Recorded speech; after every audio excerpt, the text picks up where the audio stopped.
Have you ever had one of those days that seems designed to break all the rules? Well, that's exactly what happened to me on a Saturday I'll never forget. A day when the back door was opened 4 times, and my brother in law proved he had a truly efficient tool. Let me explain how it all began and why that day completely changed the dynamic of our family. My name is Fernanda. I'm 34, and I've been married to Bruno for 8 years.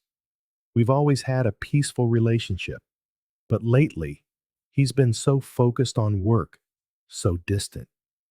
He's a manager at a logistics company and always comes home exhausted, without much energy for anything.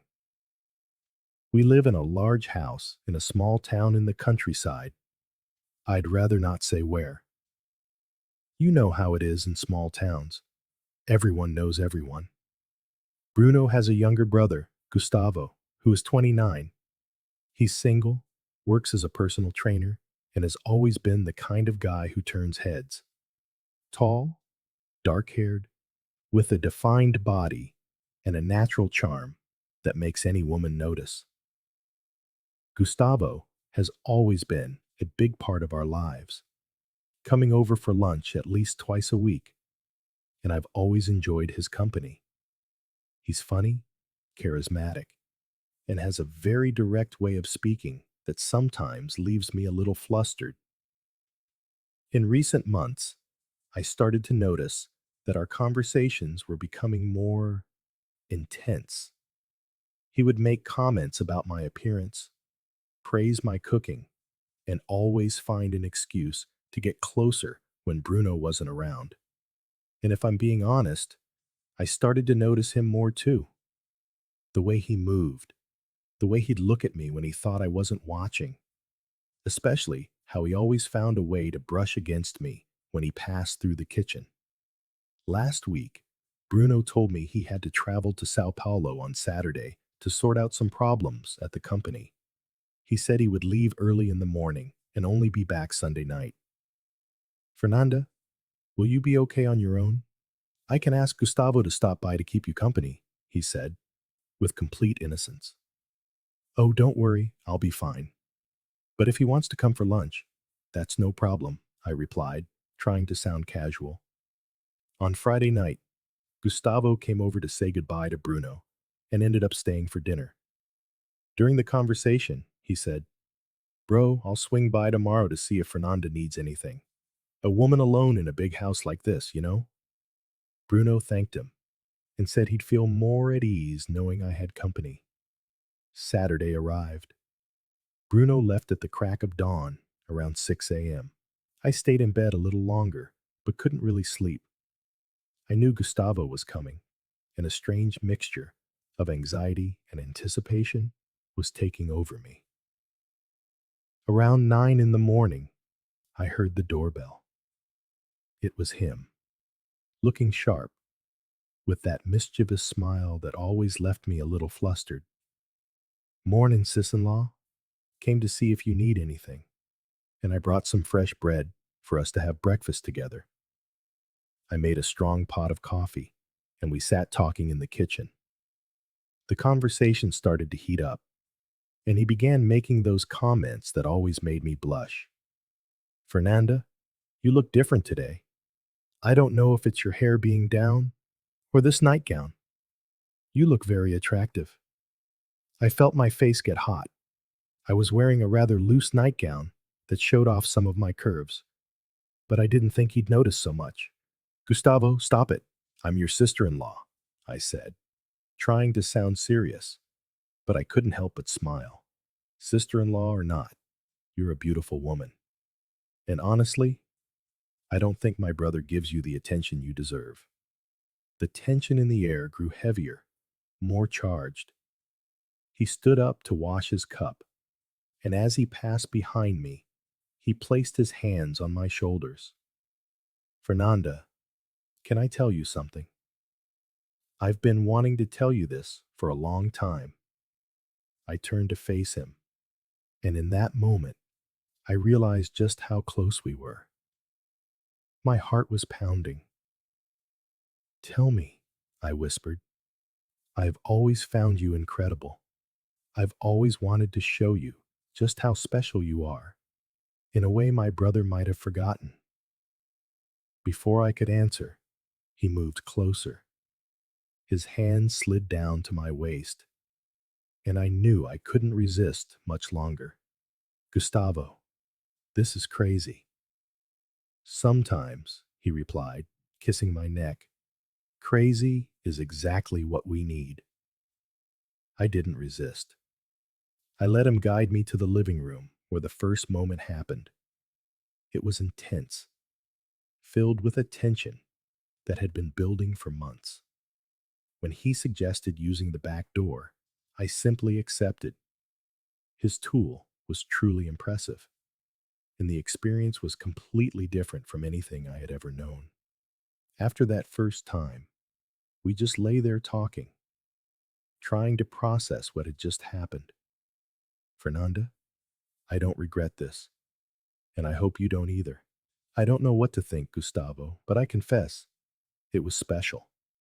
Around noon, while I was making lunch, he came up behind me again, and the attraction was stronger than any rational thought.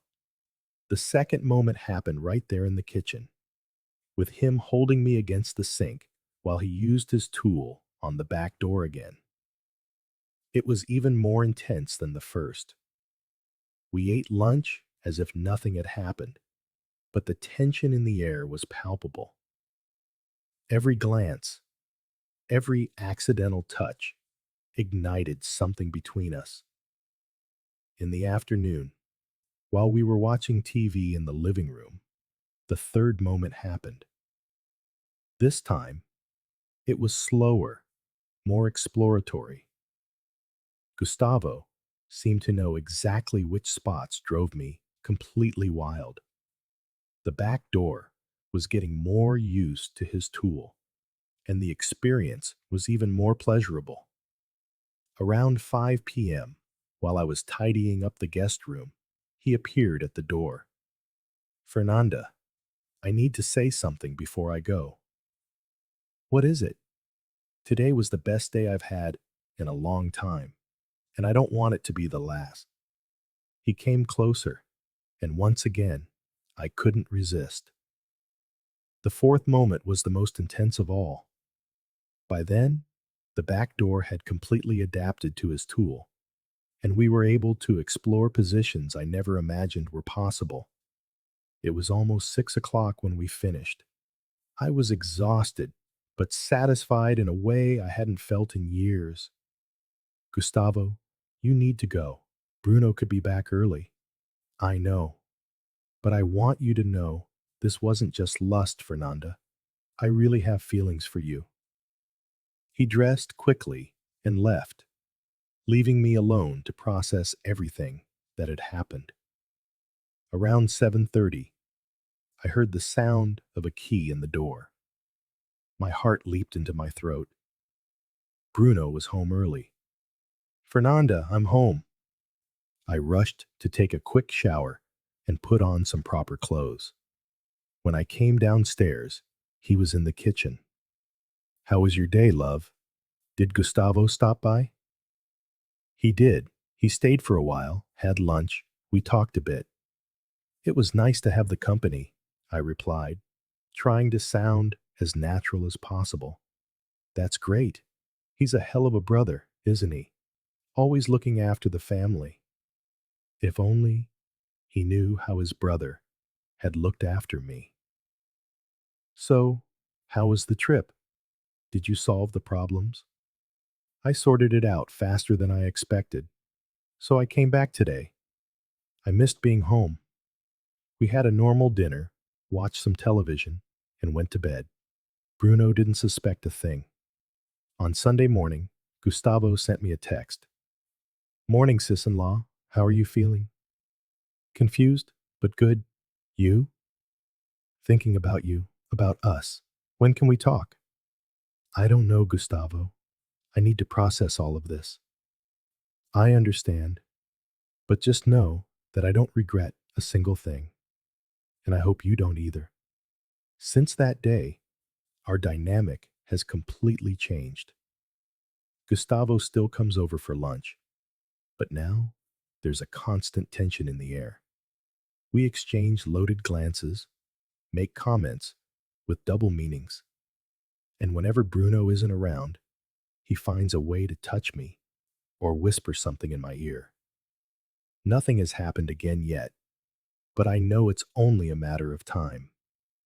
The attraction between us has only grown stronger since that Saturday.